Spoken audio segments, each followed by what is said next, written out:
On 1st and 15. Harris gets out of that trouble and puts himself in some more. Picked off by Dakota Dixon. And flags go flying. And players come together now. You just got to be smart with the football. It gets away from Beagle, and I can't tell you where he's throwing that ball. It's almost like in the backfield he gets impulsive. He gets away from one guy, and he's like, I got an impulse. I got to get rid of this football, and I'm just going to throw it. I don't know where it's going. A nice job of open field tackling to force the first punt by Ole Miss. And that one's nearly blocked. We got a flag on the play. They went into the punter. Roderick Proctor won't have a chance for a return. Will Gleason, the Ole Miss punter, faced pressure. This may be an automatic first down here for Ole Miss. Look here, and this has been a game riddled with mistakes by Memphis. And the ball's clearly gone. You run into the punter, or rough the punter.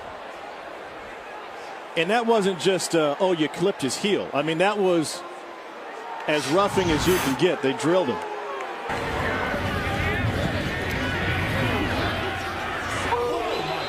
That might be a penalty right there. Wow. More than might. Oh, my heavens. Michael Fanning. LaMichael Fanning is going to get flagged for this play. Yeah, and, you know, opportunity to play. Oh, man. Personal foul. Very dangerous. Unnecessary roughness, number 44. Absolutely. That 15-yard penalty, first down. That will be could be a suspension. I think so, and I think it should be a suspension. And Myrick is sent out the back of the end zone. Oh, boy, Julius just got drilled. He got into it earlier in the game with Jalen Waters, so there was a prequel to what happened later. Yeah, they've been battling all game. Unsportsmanlike conduct. Defense number 35. It's a flagrant foul. Disqualified. I would expect to see Perry Hills. Second half is underway. The kickoff by Julius is going to go out of bounds. Maryland will have good field position to start down 10. And now a flag at the end as Julius gets pounded at the end of the play for no reason. That's their secret weapon on kickoffs. Wow. There he is, just jogging along. And he does the Julius flop. That's kind of a floppage right there. But what is Isaiah Davis doing? Yeah, that's not smart. But Joey Julius, you know, he's got a little reputation going out there. So now he's not doing anything. So he's not. 2 fouls on the play. That should be called. Kick out of bounds by the kicking team. After the play was over, flagrant personal foul. Kick receiving team number 22. By rule, number 22 is disqualified. That will be half the distance. Well, a 3 and out. And Breeding will punt it away. It's a good high kick. Fair catch called for. And a huge hit. Multiple flags come in. And Wade's popping up and down like he did something impressive. And what he did there was hammer a defenseless punt returner, and Wade needs to leave the field. I think that was a unacceptable play by Wade to jump up and down like he did something impressive, and the returner never even had a chance to catch it. I mean, this is a running start. This is wide punt returns are tough.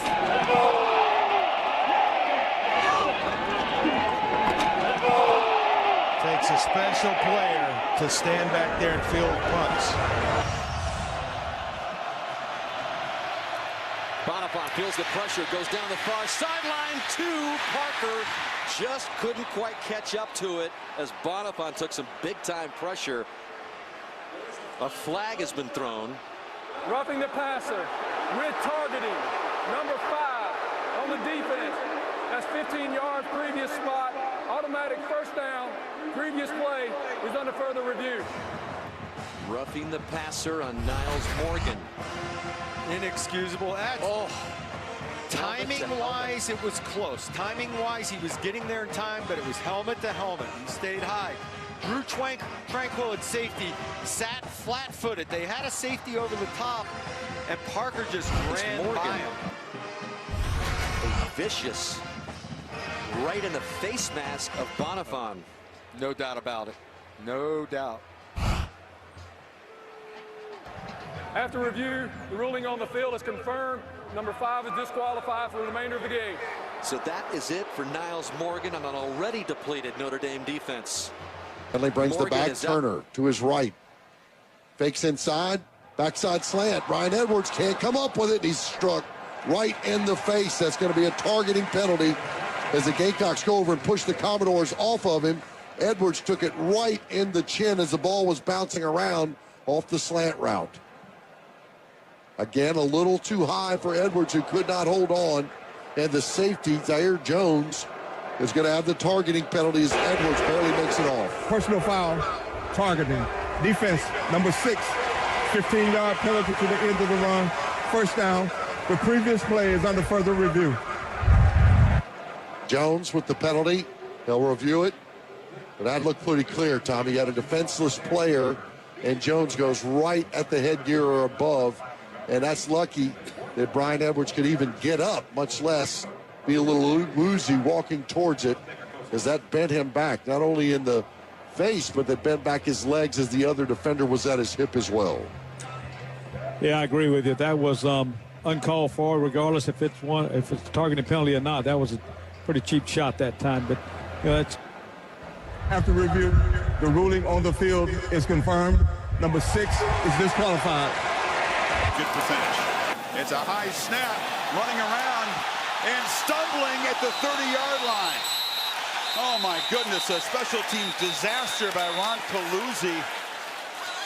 And Michigan, as if they need it, will get tremendous field position. That was just botched from the start. Yeah, but if he keeps his feet there, you wonder if he has a chance to make this. The entire Michigan, look at this they're gone. They're out of the play. And if he doesn't stumble there, it's a foot race to get to the marker. Wow. That's going to be a tough one to live down in tape study, because you're right. Everybody was faked down. The turf monster got him. Yeah, he got the best of him. Now, chances are that's an outside linebacker, Devin Bush, who's got great speed, maybe catches him, but it would have been a foot race to that first down Schmeeding. marker.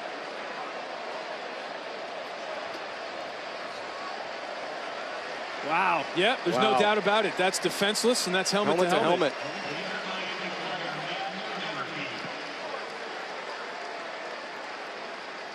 Matt Maramie is the injured Miami player who takes the hit. Maramie looked like he was losing control of his body as he was going to try to make the tackle on King. But you're right, Josey Jewell, he's the jewel of that defense in the middle. And that could be devastating for Phil Parker's defense. Wow. So that is a double whammy. The long return comes back, and you lose your captain and leader on the defense. Second team All Big Ten a year ago. And Eamon, with so much emphasis being on targeting and helmet-to-helmet contact, you really have to shorten that strike zone. Whether you're playing defense or on special teams, you have to be able to reduce the area and be cognizant of where you're hitting someone.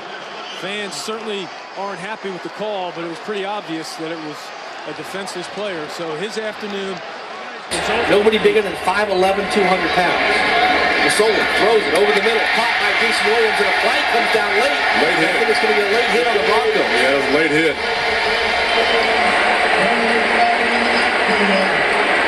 Masoli got right back up, but he took a huge shot, roughing the passer on Boise State. Penalty will be enforced from the end of the play. 15 yards, first down. I think that was on Ellen Powers, their safety.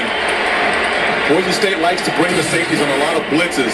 And you see to the right of your screen, he comes in there, the ball's gone. The ball's way gone. And that, you know what? That's an ejection. Yes. That's an absolute ejection. The fans see it on the board, and